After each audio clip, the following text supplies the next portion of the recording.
So let's do a quick tutorial on Cerakoting. And first step is to take your piece and just lightly scuff it.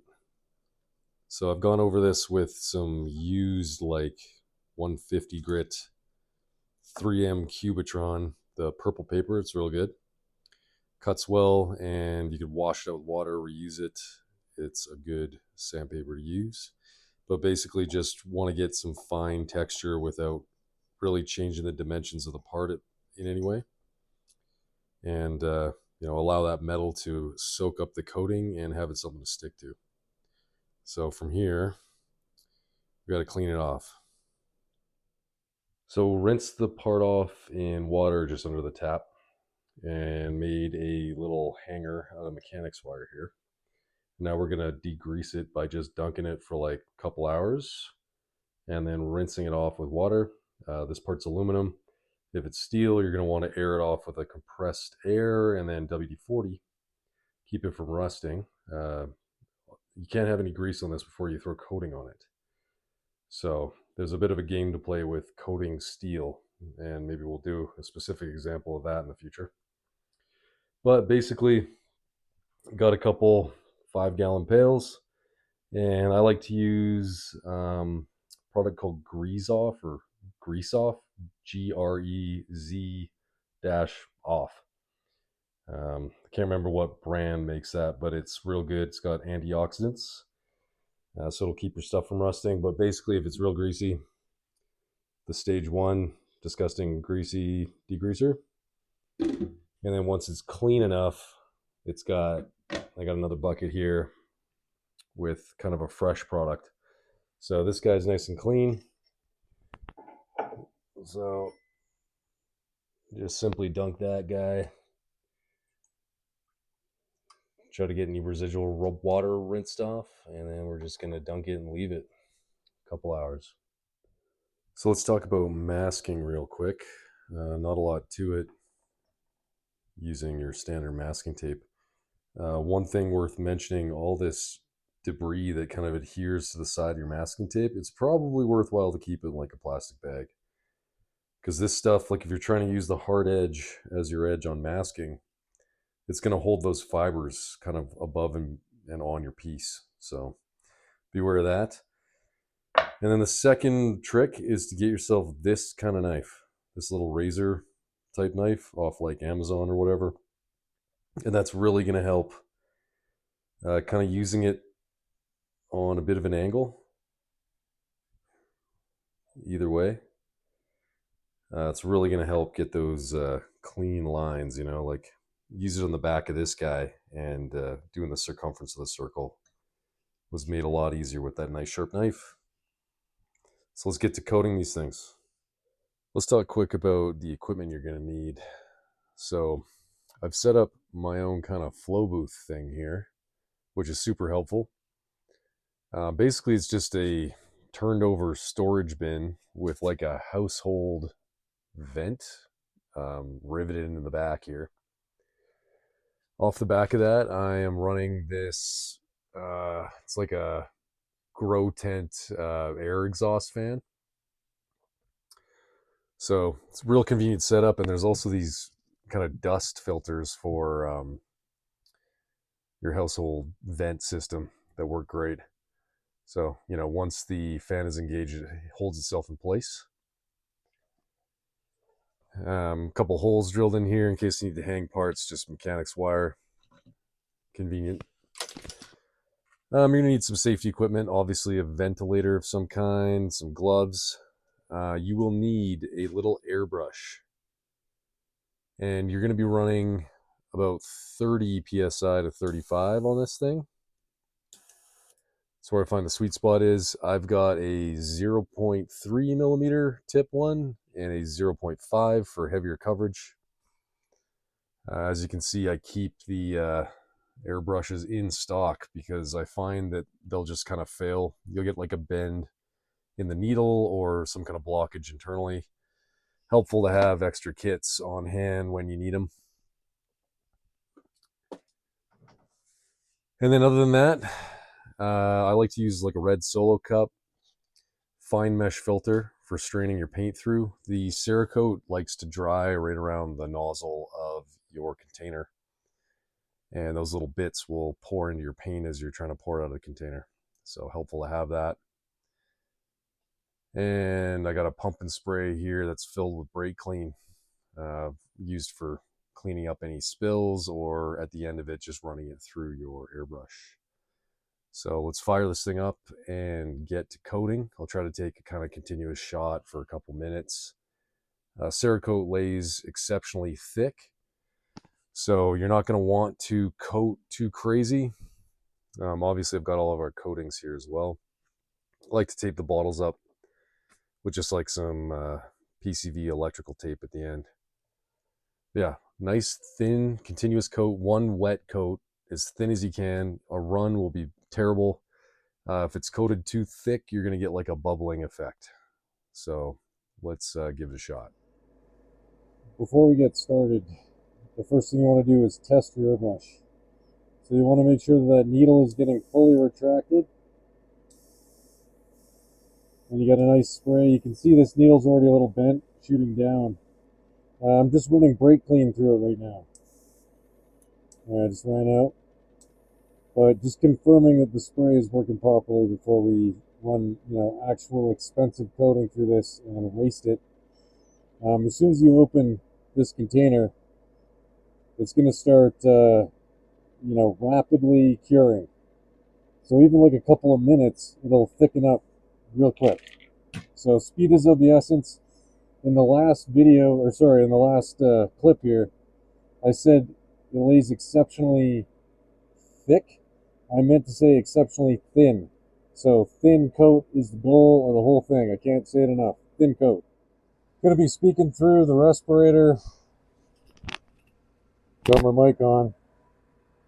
For the rest of this video probably, or at least until I'm showing you the final product. So bear with me on the audio. Got fans running, compressor running. But yeah, you're going to want to take your coating, shake the hell out of it for like 5 minutes. I've already been doing this for a bit.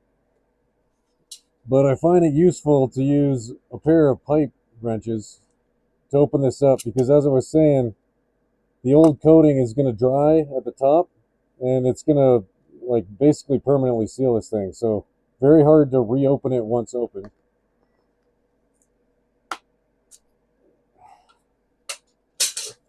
So just crack it loose, and then you can already see like little bits coming off.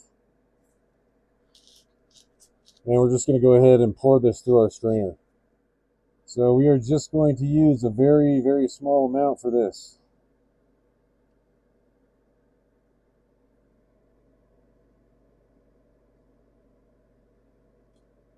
That's probably too much, but I don't want to not have enough.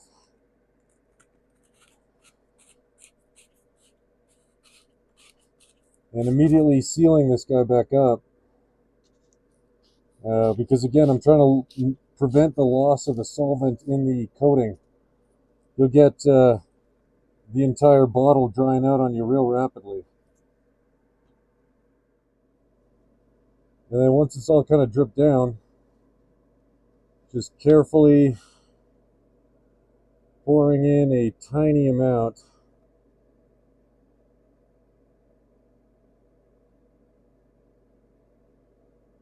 I like to fill the cup about halfway full. So I actually only used like half of what I poured out. But I got a second project here I'm going to spray. So that'll be advantageous when I get that going after I finish this clip. So another piece of equipment I forgot to mention is just like a cheap ass like Lazy Susan kind of table center thing. Extremely handy.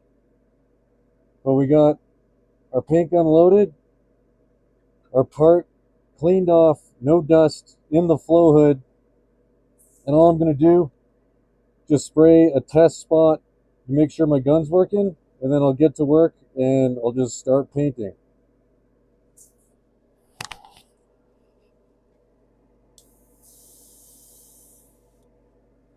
So gun's working well, nice wet spot, flowing well. we're ready to go.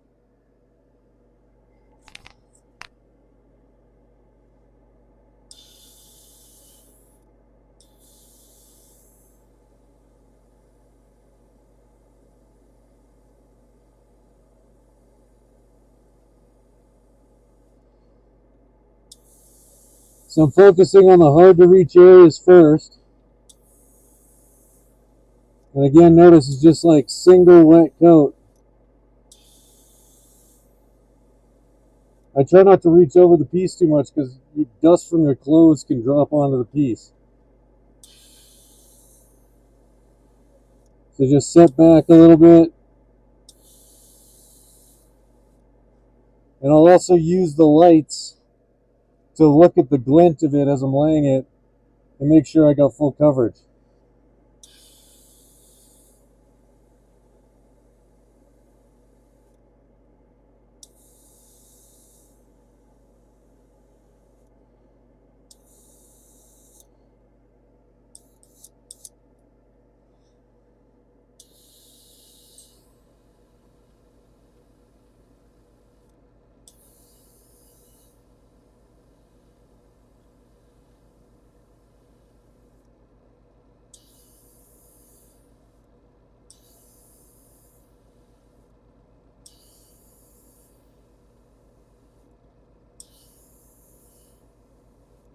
Our scuffing earlier really helped. Making sure nothing runs.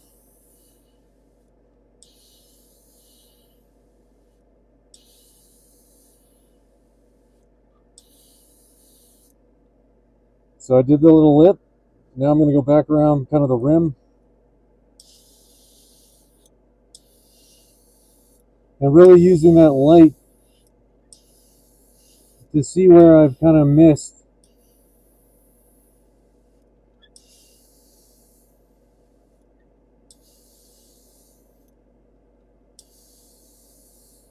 And you can see how helpful the Lazy Susan bit is right now. Making sure I get access to every part of this piece.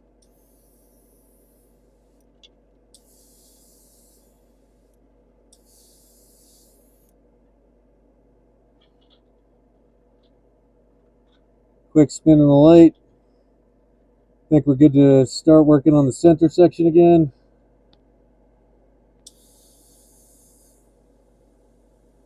There's a bit of technique as far as like fanning out the coating, getting that even dispersion.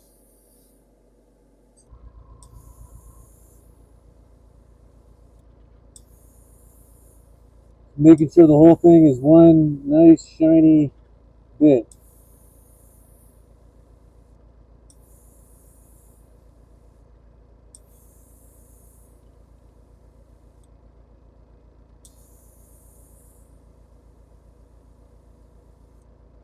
I should have mentioned I'm using the piston coat, which I really enjoy for kind of general purpose use. It's very, very durable, like in terms of its cured hardness, scratch resistance. It's also extremely heat protectant. I'll tend to use this on like turbo housings. Use it on, manifolds, valve covers. And it's got like kind of a iridescent copper finish, so it's got kind of a cool color. It definitely doesn't look like a cheap ass, rattle can enamel.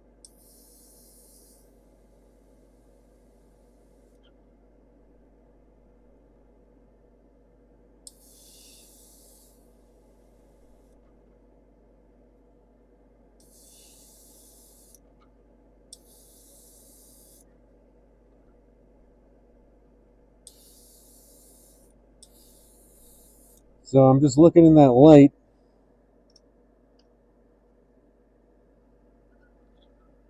Making sure I got full coverage. I'm getting pretty close to done here.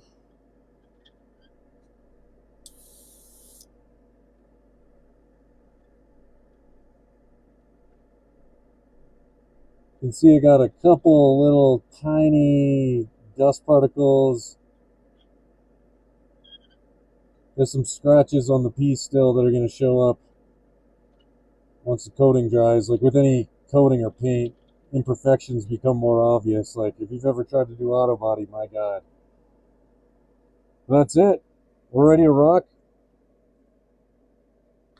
At this point, I'm just going to lift that piece of cardboard off, place it on the shelf in an area where there's no dust, and then I'm going to shoot my next piece.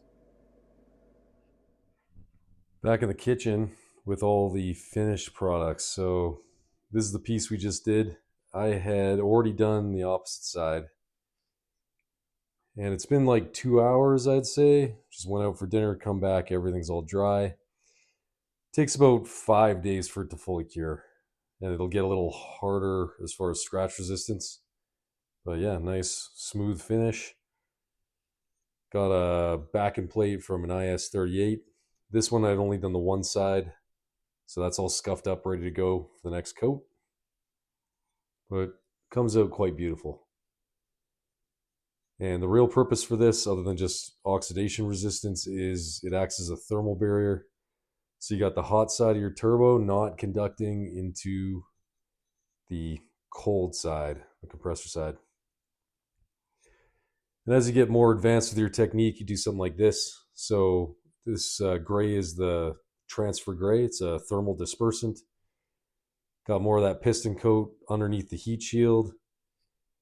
I'll also commonly do the actual heat shield. So just giving it, multiple layers of thermal protection. And another nice thing about this ceramic coat, taking a look at the port work on this housing, it fills in all that like 120 grit scratch, and it just looks awesome. So like hyper smooth, and you can do your parts inside and out. Because it lays so thin, it barely changes tolerance. You want to be aware of it, but you can get away with a lot. Also, you can totally remove this stuff. So, on this guy, I'd originally coated this surface and I just razor bladed it off after. So, not a problem. You can get in there, coat everything. Yeah, that's pretty much it for this video. As always, like and subscribe.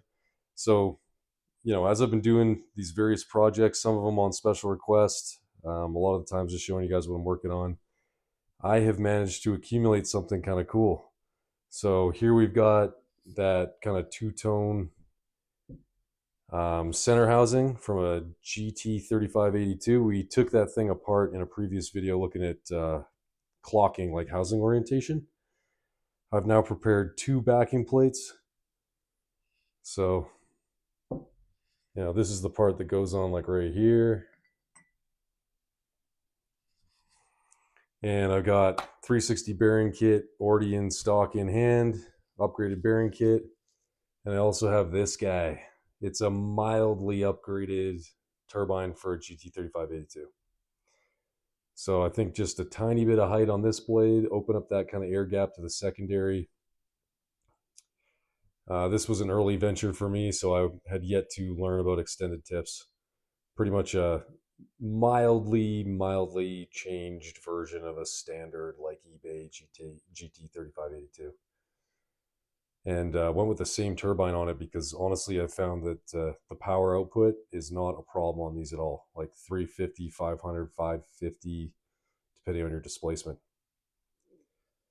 So definitely an assembly video on like the world's nicest eBay turbo coming down the pipeline.